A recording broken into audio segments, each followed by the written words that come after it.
país saqueado por la vieja política. Era el Ecuador hasta mediados de la primera década del 2000. La inestabilidad era tal que tan solo 10 años llegó a tener 10 presidentes e innumerables movilizaciones sociales. Se va Gutiérrez, se va Lucio Gutiérrez, señores. Eran más los ecuatorianos que se iban del país que los que regresaban.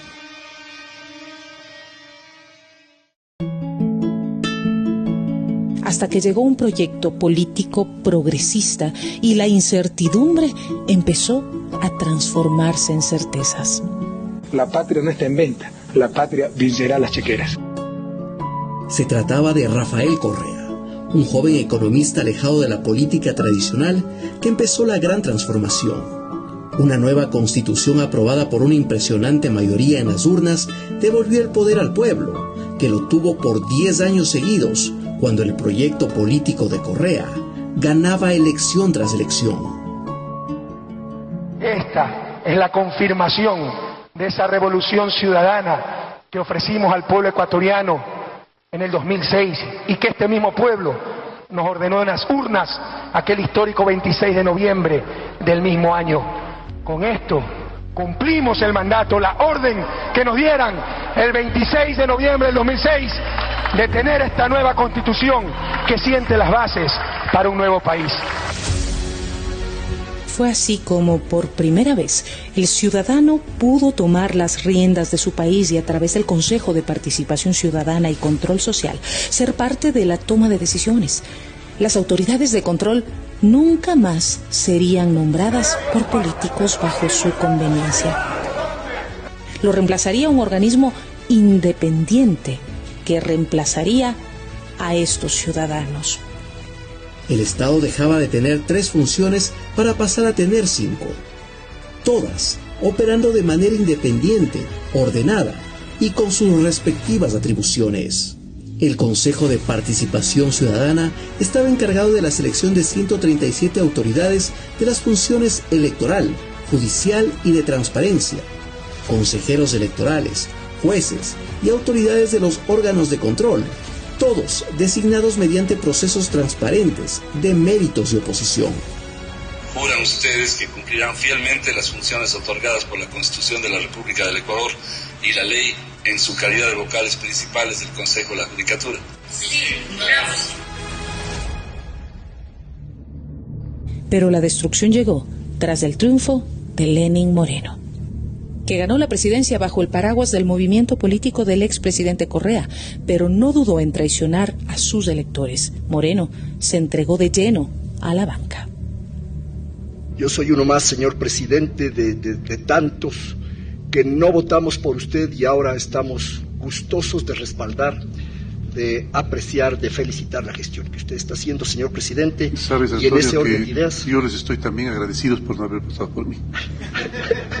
A los que les estoy agarrando un poco de odio, más bien a los que votaron. La gestión de Moreno se centró en destruir la institucionalidad del Ecuador. A 5 meses de haberse posesionado, convocó a una consulta popular que cambió la conformación del Consejo de Participación, nombrando a dedo a las nuevas autoridades.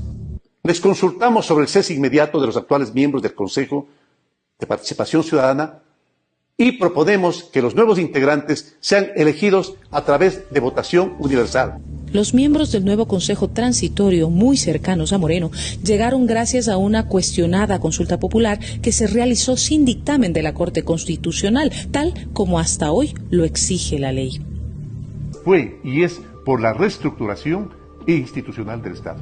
El presidente del Consejo Transitorio aseguraba estar por encima de la Constitución y llegó a tener un poder ilimitado. En el caso de que hubiera algún conflicto entre nuestras decisiones y la Constitución, ha de prevalecer la norma creada por nosotros para cumplir nuestras tareas. Basados en este criterio, todo en el Consejo Transitorio se hizo a conveniencia. En esta sala se evaluó a quienes no tenían la competencia de hacerlo, como a los jueces y juezas de la Corte Constitucional, mientras que a quienes sí debía designar, prefirió ignorarlos. Fue el caso de la Contraloría, donde no se topó a Pablo Celi. pese a que se había arrogado funciones. No me diga la 10 tipo de tonterías. No me puede.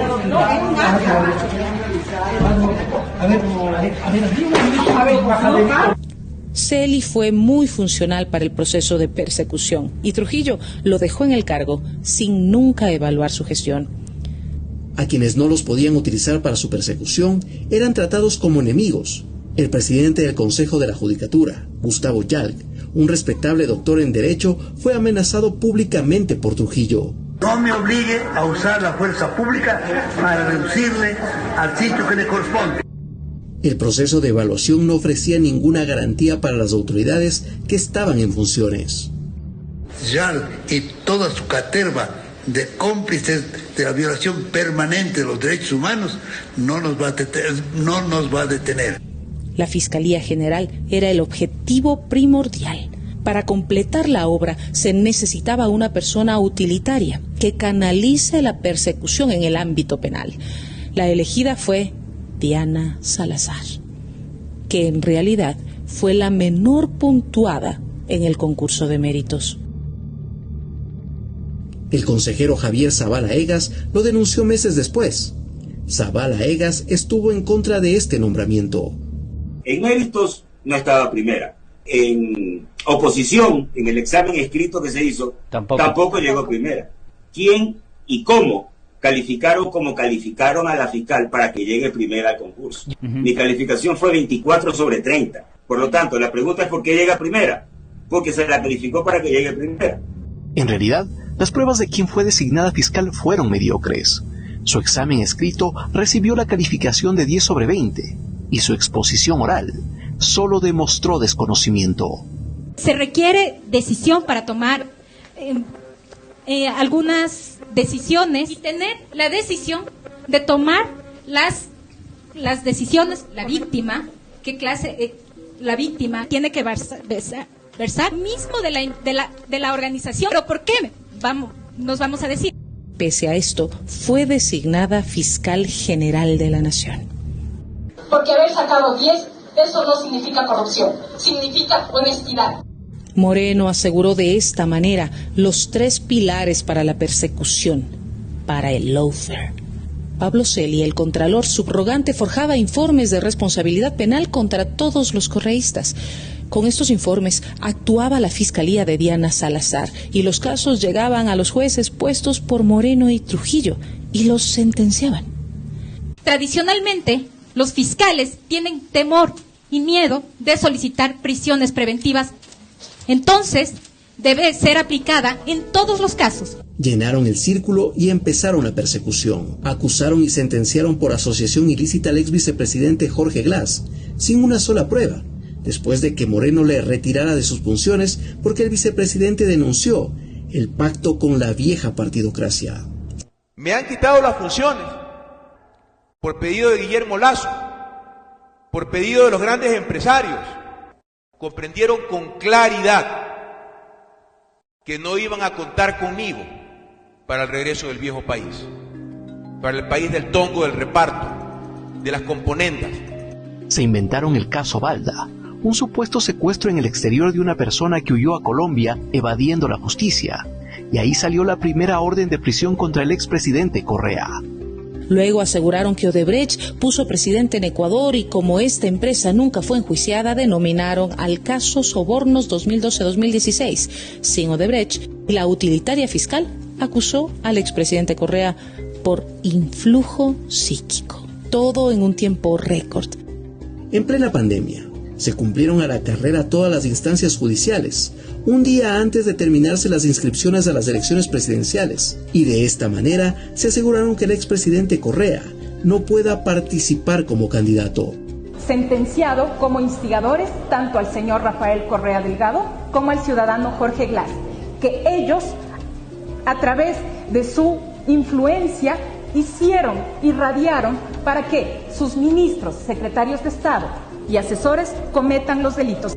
De esta manera, Moreno y Trujillo cristalizaron su propia venganza contra la Revolución Ciudadana y se encargaron de que nadie pueda rever sus decisiones a través de una sentencia de la Corte Constitucional, cuyos miembros fueron designados por ellos mismos.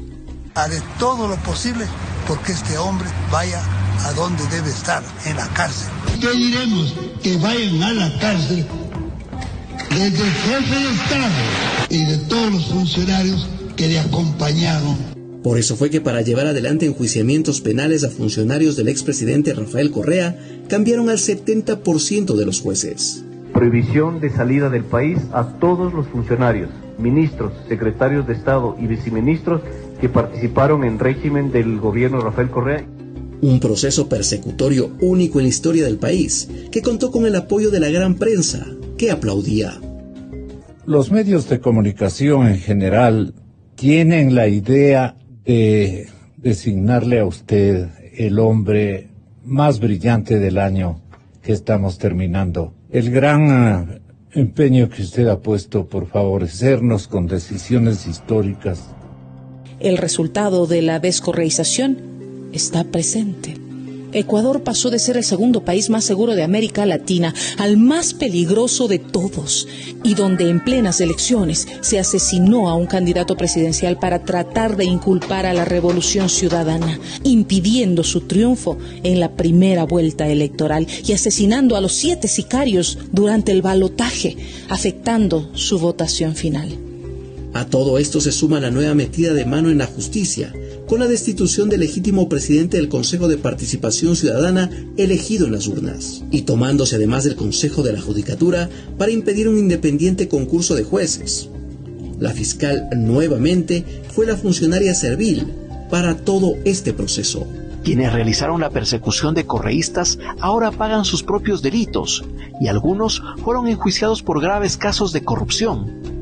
El contralor subrogante que forjaba informes contra correístas fue condenado a 13 años de prisión, por el sí recibir sobornos a cambio de la eliminación de glosas. Así lo reveló una investigación realizada por los Estados Unidos. El expresidente Moreno es enjuiciado por cohecho y otra serie de delitos contra la administración pública. La Fiscalía ya no lo pudo sostener más y lo acusó 5 años después de haber contado con todas las pruebas, la ruta del dinero y hasta la cuenta donde se depositaron los sobornos. El expresidente Guillermo Lasso no pudo terminar su mandato y adelantó las elecciones.